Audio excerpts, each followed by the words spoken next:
오늘은 이렇게 안 오시는 날인가? 제니, 이게 얼마만이에요? 그동안 뭐 했어요? 휴가 가는 동안? 집에서 뭘 했어? 롤 좋아해요? LCK 봐요? 어떤 팀 좋아해요? 어떤 선수? 작년에 저 진짜 페이커 우승할 때 진짜 가슴에서 이 감동이 진짜 장난 아니었잖아요. 근데 이번에 LCK가 완전 싹 바뀌는 거 아세요? 네?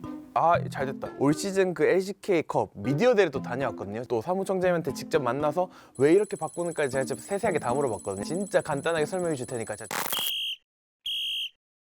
저는 이번 LCK 개편을 좀 한 줄로 요약을 하자면 페이커 빼고 다 바뀌었다. 고 이건희 회장이 마누라 자식 빼고 다 바꿔봐 이런 얘기 했던 것처럼 거의 리그의 전반적인 진행 방식이 그냥 대격변이다 이렇게 사람들이 많이 얘기하는데, 작년까지 LCK는 원래 1년을 크게 2시즌으로 나눴어요. 계절에 맞춰서 1월부터 4월까지는 스프링, 그리고 6월부터 9월까지는 서머. 이 서머와 스프링 사이에 스프링 우승했던 팀이 출전하는 MSL이라는 국제대회가 있었고, 서머 이후에 흔히 롤드컵이라고 불리는 월즈까지 하고 나면 1년이 딱 끝나는 거였죠. 그러면 올해부터는 뭐가 그렇게 바뀌었냐? 크게 세 가지가 있습니다. 가장 먼저 첫 번째로 정규 시즌이 개막하기 전에 특별한 대회를 하나 열어요. LCK 컵인데 방식이 특이합니다. 운동회 때 천군 백군 나누듯이 LCK 10개의 팀들이 서로 같은 팀을 하고 싶은 구단을 지목을 해가지고 2개의 그룹으로 나눠요. 일종의 팀전을 하게 되는 거죠. 프로 팀들끼리 무슨 팀전을 해. 그래서 제가 사무총장님한테 가서 물어봤거든요. 그러니까 그분이 하시는 말씀이, 사실은 10개의 팀이 항상 매년 굉장히 치열한 경쟁을 펼치고 있잖아요. 그룹끼리 묶여서 서로 응원하고 단합하는 모습을 보여주는 것도 재밌겠다. 팀전을 통해서 나온 성적을 바탕으로 승자조랑 패자조를 좀 나누고요. 그리고 플레이오프를 거쳐서 나온 우승팀은 무슨 혜택이 있냐? 이번에 퍼스트 스탠드라고 그 정규리그 시작 전에 열리는 국제대회가 하나 있거든요. 거기에 이제 한국 대표. 어쨌든 사실 뭐 정규리그에 뭔가 반영이 되는 대회는 아니거든요. 전반적으로 봤을 때 시즌 전에 경기를 되게 많이 하는데 비해서 LCK컵이 구단한테 주는 이득이 좀 미미한 거 아닌가 싶잖아요. 그러니까 그때 하셨던 말씀이 뭐냐면, 나머지 팀들의 순위는 크게 상관이 없는 것이냐, LCK컵의 순위에 따라 팀들에게 지급하는 지원금의 특정 포션을 차등지급하겠다 분명히 말씀을 드렸기 때문에. 그리고 두 번째로는 올해부터는 2개의 스플릿으로 나누지 않고 하나의 단일 시즌으로 갑니다. 1년에 총 2팀의 우승팀이 나왔던 거에 비해서 이제는 딱 한 팀만이 유일한 챔피언이 되는 건데, 기존 기성스포츠랑 시즌의 호흡들이 비슷해지는 거예요. 그리고 마지막으로 세 번째, MSI랑 월즈라는 좀 굵직한 2개의 국제대회가 있잖아요. 이 2개의 국제대회를 나가는 팀을 선정하는 방식이 좀 크게 바뀌었어요. 원래는 MSI는 스프링 스플릿에서 우승했던 팀들이 진출하는 대회였는데, 이제는 정규리그 시즌 개막 후에 별도의 선발전을 치릅니다. 개막을 하잖아요. LCK 한 팀이 나머지 9개 팀과 각각 2번씩 경기를 해요. 그래서 총 2라운드 로빈을 돌고 난 이후에 그 순위를 딱 멈춰. 거기 상위 6개 팀만 딱 잘라가지고 로드 투 MSI라는 이름으로 별도의 진출전, 그러니까 일종의 플레이오프 같은 걸 하는 걸로 바뀌는 거죠. 근데 반대로 월즈 같은 경우에는 선발전이 원래 있었는데 이제는 그게 없어졌습니다. 아까 MSI 이전에 정규 라운드 순위가 딱 있잖아요. 그걸 기준으로 해가지고 1위부터 5위까지 해서 상위 5개 팀은 레전드 그룹, 그리고 6위부터 10위까지 하위 5개 팀은 라이즈 그룹, 이렇게 나눠요. 그룹끼리만 서로 3번씩 붙어가지고 최종적으로 정규리그 순위를 쭉 세우죠. 레전드 그룹 1, 2위, 그리고 3, 4위는 그게 플레이오프의 2라운드와 1라운드에 직행을 하고요. 그리고 레전드 그룹의 꼴찌인 5위와 라이즈 그룹의 1등, 2등, 3등, 이렇게 총 4팀은 요 나머지 LCK 플레이오프에 있는 2자리를 놓고 이제 경쟁. 그래서 이 플레이오프를 쭉 하면 우승팀이 나올 거고, 그리고 2등, 3등이 나올 거 아니에요? 여기서 나온 1등, 2등, 3등이 월즈, 그러니까 즉 LCK의 한국 대표로 나가게 되는 거예요. 그런데 아까 말한 그 레전드 그룹, 라이즈 그룹, 요 명칭 있잖아요. 요거 처음에 발표되고 나서 좀 팬들이 약간 재미삼아 말을 했던 게 있는 게, 사실 이게 페이커, 앰비션, 이렇게 LCK를 대표하는 이 두 선수를 약간 상징하는 단어 같은 거거든요. 사무국이 좀 의도한 거 아니냐 바로 가서 물어봤죠. 그랬더니 하셨던 말씀이 뭐냐면, 특정 선수의 두 대결로 바라보는 것은 의미가 축소되기 때문에 사실 저희가 그런 걸 염두에 둔 건 아니고요. 지금으로 따지면 라이즈 그룹에 속한 팀들의 동기를 잃지 않게 하는 명칭을 고민하는 게 굉장히 힘들었어요. 사실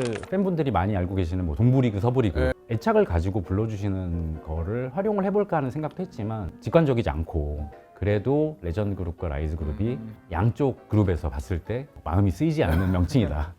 아무튼 그래서 이렇게 LCK 저 전화 좀 받고.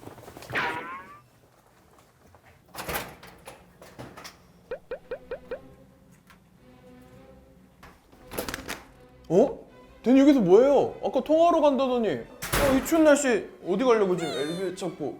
LCK가 왜 이런 변화를 선택했는지 이 숨은 이유에 대해서 얘기할 게 진짜 많거든요. LBL 올 때까지만 잠깐만 들어봐봐요. 이번 LCK 개편을 좀 전반적으로 쭉 훑어보면 가장 큰 핵심이 뭐냐? 경기 수의 확대에 있어요. 제가 예전에 클템 해설위원님 만났을 때도 그런 얘기를 하신 적이 있거든요. 지금 LCK는 팀별로 경기 수 차이가 좀 너무 크다. 상위권 팀들은 사실 따지고 보면 리그도 해야 되죠. 그리고 국제 대회도 해야 되죠. 그러니까 1년 중에 거의 스케줄이 빈틈없이 빡빡하게 들어가 있습니다. 뭐 구단 자체 사업이라든지 아니면 외부 스폰서 활동이라든지 부가적인 외부 활동까지 붙으면 진짜 눈코 뜰 새 없이 일정들을 많이 소화하고 있거든요. 반대로 하위권 팀들 같은 경우에는 1년 중에 절반이 휴가라고 봐도 될 정도로 사실 경기하는 날보다는 뭐 연습하는 날이나 쉬는 날이 좀 더 많다고 봐야 되겠죠. 사실 상위권 팀들은 피곤하지만 좋긴 합니다. 왜냐면 경기 수가 많고 그런 미디어와 팬들한테 많이 노출이 되죠. 노출이 많이 된다는 뜻은 어떤 스폰서십 작업을 하는데 비교적 좀 수월하다는 말로 해석이 될 수 있거든요. 그 돈을 다시 선수나 시설한테 재투자를 하면 팀이 점점 잘해질 거 아니에요? 근데 반대로 하위권 팀들은 어떻게 돼? 스폰서십 하나 구하기 힘든 상황이란 말이죠. 그러니까 이 악순환이 계속 돌 수밖에 없는 거예요. 제가 또 총장님한테 또 물어보니까 매달 10개 팀과 사무국이 모여서 회의를 하고 공통된 공감대를 얻을 수 있는 안을 마련을 해서 의견을 묻고 뭐 이렇게 하면은 상위권 팀의 경기가 늘어난다 아니면 이렇게 하면 하위권 팀의 경기가 늘어난다.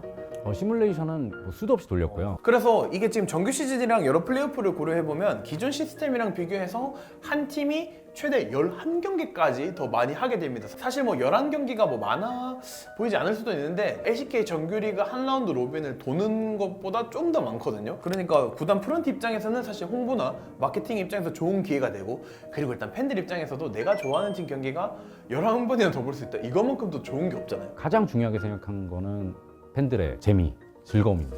스포츠 리그를 표방하고 있고 팬들이 가장 본질적인 의미가 있기 때문에 팬분들이 재미있게 즐길 수 있는, 그리고 1년 내내 긴장을 놓지 않고 즐겁게 LCK를 볼 수 있는 요소를 고민을 많이 했어요.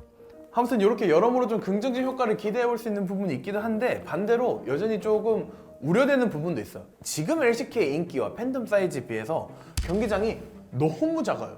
현재 LCK가 종각에 있는 롤파크에서 모든 정규리그 경기가 다 진행되거든요. 경기장이 총 한 400석 정도 되는데 거의 티켓팅 열리면 그냥 순식간에 사라지거든요. 앞으로 경기 수가 이제 늘어날 것이 좀 명확해지고, 퍼스트 스탠드라고 LCK컵 이후에 열리는 국제대회가 또 롤파크에서 열린단 말이에요. 뭔가 롤파크에 찾아올 팬들의 수요가 늘었으면 늘었지 줄어들지는 않을 이 상황에서 쉽사리 요 롤파크 증축 문제에 대해서는 좀 진전이 없는 상황이었단 말이에요. 그래서 제가 직접 가서 물어봤어요. 사무총장이 이렇게 웃으시더니 자신들의 예측이 굉장히 빗나갔다라고 굉장히 좀 쿨하게 인정을 좀 하셨어요. 다만 지금 좀 롤파크가 그랑서울이라는 빌딩 안에 임대 형태로 지금 빌려서 쓰고 있기 때문에 이미 지어놓은 상태에서 뭔가 증축하기는 좀 어려운 상황이다. 근데 우리 지금 임대 끝날 때까지 기다려야 되냐? 작년에 이제 T1이 롤파크 밖에서 자신들만의 홈 경기를 펼쳤던 T1 홈그라운드라든지, 아니면 그간 서머 파이널 같은 경우에는 강릉, 대전, 아니면 뭐 경주라든지 지방에서 많이 개최를 해왔거든요. 이런 부분에 대해서 팀들한테 지원을 아끼지 않고 끊임없이 모색을 해보겠다. T1 같은 경우에도 올해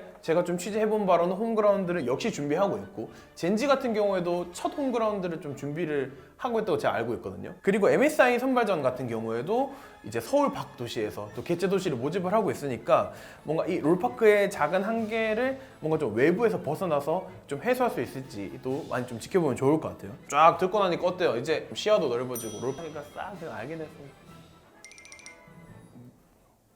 가는 거야?